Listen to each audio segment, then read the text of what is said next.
आज हम potential energy का जनरल कॉन्सेप्ट समझते हैं। लेट अस सपोज हमने एक स्प्रिंग सिस्टम कंसीडर किया है। उस स्प्रिंग सिस्टम में हमने 3 सिचुएशंस ली। सबसे पहली सिचुएशन में एक ब्लॉक इस तरह से सिचुएटेड है। हम ये मानते हैं कि ये ब्लॉक इस समय इक्विलिब्रियम लेंथ या नेचुरल लेंथ पर है। नेचुरल लेंथ का मतलब न तो ये स्प्रिंग कंप्रेस्ड है और ना ही ये स्प्रिंग एलोंगेटेड है।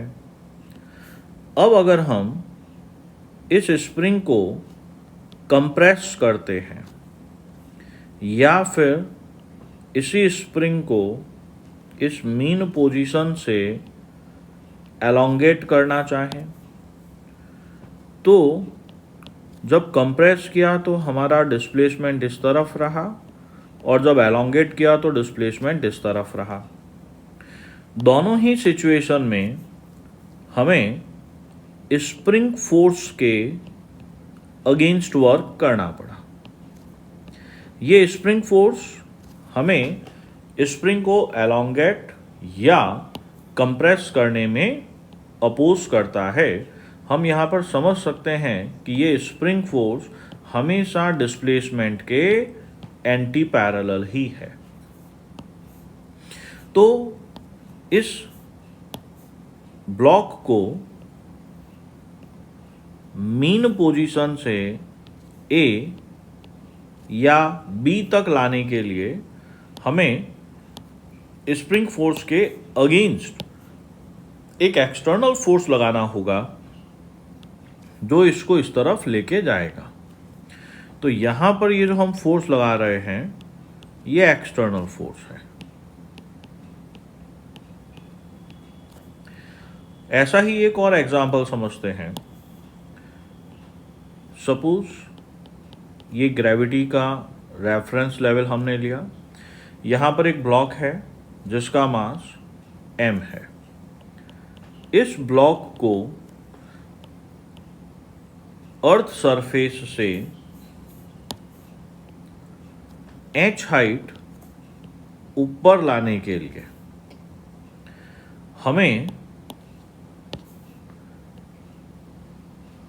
ग्रेविटी के फोर्स mg के अगेंस्ट एक एक्सटर्नल फोर्स लगाना होगा। माना कि इस सिचुएशन में जो डिस्प्लेस्ड पोजीशन है वो C है। अब इन तीनों सिचुएशन A, B और C के बारे में सोचें तो इस ब्लॉक को displaced position A, displaced position B या यहां से डिस्प्लेस्ड पोजीशन C में लेके जाने के लिए हमें यहां पर स्प्रिंग फोर्स के अगेंस्ट और यहां पर फोर्स ऑफ ग्रेविटी के अगेंस्ट वर्क करना पड़ता है और इसके लिए हमें एक एक्सटर्नल फोर्स की रिक्वायरमेंट थी। अब अगर हम ये एक्सटर्नल फोर्स कुछ इस तरह से चूज करें कि ये हमारे सिस्टम के फोर्स के बराबर हो जाए, जो कि पहले केस में स्प्रिंग फोर्स है और दूसरे केस में ग्रेविटी का फोर्स है। ठीक है, तो उस केस में क्या होगा, सिस्टम का टोटल एक्सेलरेशन 0 होगा। टोटल एक्सेलरेशन 0 हुआ मतलब वेलोसिटी कांस्टेंट होगी। वेलोसिटी कांस्टेंट है, स्पीड कांस्टेंट हुई। स्पीड के कांस्टेंट होने से काइनेटिक एनर्जी कांस्टेंट होगी।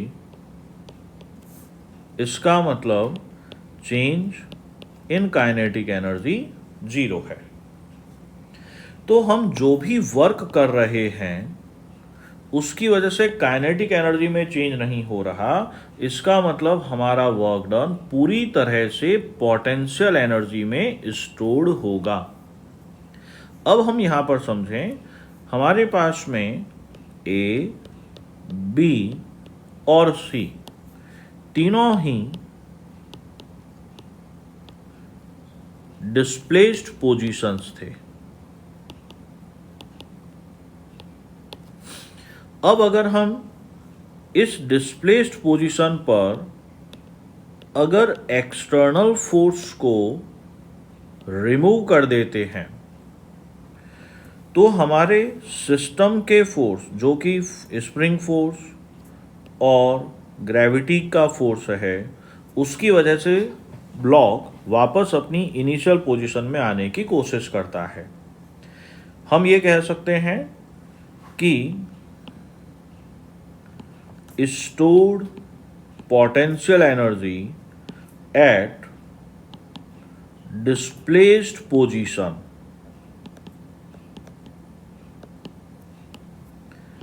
कन्वर्ट होती है काइनेटिक एनर्जी में। अब अगर ये कन्वर्जन कंप्लीटली हो जाए या पार्शियली हो, अगर ये कन्वर्जन कंप्लीटली होता है तो जो फोर्स फील्ड है वो कंजर्वेटिव फोर्स फील्ड कहलाएंगे, और अगर पूरी तरह से stored kinetic potential energy kinetic energy में कन्वर्ट नहीं होती है, उस केस में ये फोर्स फील्ड नॉन कंजर्वेटिव कहलाते हैं। तो यहां से इस सिनेरियो से हमने कंजर्वेटिव फोर्स फील्ड और नॉन कंजर्वेटिव फोर्स फील्ड के बारे में समझा।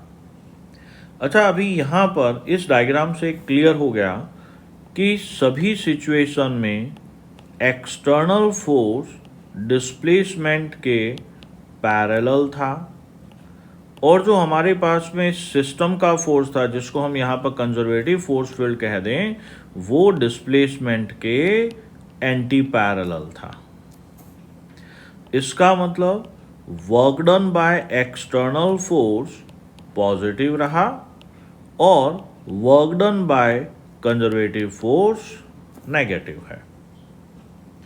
तो हम पोटेंशियल एनर्जी को किस तरह से डिफाइन कर सकते हैं कि work done against conservative force field is stored as potential energy of the system, या फिर सिस्टम के कॉन्फ़िगरेशन में चेंज करने के लिए जो एनर्जी चाहिए वो पोटेंशियल एनर्जी है। अब नेक्स्ट लेक्चर में हम इलेक्ट्रोस्टैटिक पोटेंशियल एनर्जी के बारे में समझते हैं।